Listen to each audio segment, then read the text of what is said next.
ஐயப்பன் பிடிக்கும்னா சேனலை ஃபாலோ பண்ணுங்க. மகிஷியின் கொடுமை. மகிஷாசூரனின் மரணத்திற்குப் பிறகு அவன் தங்கை மகிஷி பிரம்மனை நோக்கி தவம் இருந்தாள். சிவன் மற்றும் விஷ்ணுவின் இணைப்பால் பிறக்கும் குழந்தையைத் தவிர வேறு யாராலும் தனக்கு மரணம் நேரக்கூடாது என்ற வரத்தை பெற்றாள். 2. ஹரிஹரசுதன் அவதாரம். மகிஷியின் கொடுமையிலிருந்து உலகை காக்க சிவனும் விஷ்ணுவின் மோகினி அவதாரமும் இணைந்தனர்.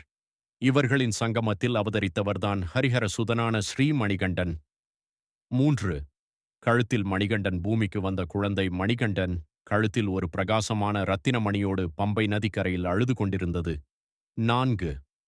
பந்தள ராஜாவின் வருகை. அதே நேரத்தில் காட்டில் வேட்டையாட வந்த பந்தள நாட்டு மன்னன் ராஜசேகரன் குழந்தையின் அழுகுரல் கேட்டு பம்பை நதிக்கரைக்கு வந்தார்.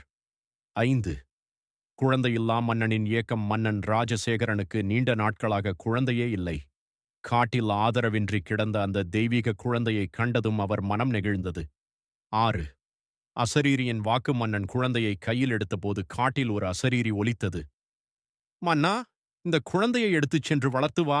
இவனுக்கு 12 வயதாகும்போது இவன் யார் என்று உனக்கு தெரியும் என்றது. 7வது மணிகண்டன் என்ற பெயர் கழுத்தில் மணியோடு பிறந்ததால் அந்த குழந்தைக்கு மணிகண்டன் என்று பெயரிட்டு தன் அரண்மனைக்கு கொண்டு வந்து இளவரசனைப் போல வளர்த்தார் மன்னர். 8. குருகுலக் கல்வி. மணிகண்டன் குருகுலத்தில் சேர்ந்தார். அனைத்து கலைகளையும் ஒரே நாளில் கற்றுக்கொண்டு குருவையே பிரமிக்க வைத்தார். 9வது குருவின் மகனுக்கு அருள். குருவின் மகன் பிறவியிலேயே வாய் பேச முடியாதவனாக இருந்தான். மணிகண்டன் தன் தெய்வீக கரங்களால் அவனை தொட்டு அவனுக்கு பேசும் சக்தியை கொடுத்தார். 10. சொந்த மகனின் பிறப்பு. இதற்கிடையில் பந்தள ராணிக்கு ஒரு ஆண் குழந்தை பிறந்தது. ஆனாலும் மன்னர் மணிகண்டன் மீதே அதிக அன்பு செலுத்தினார்.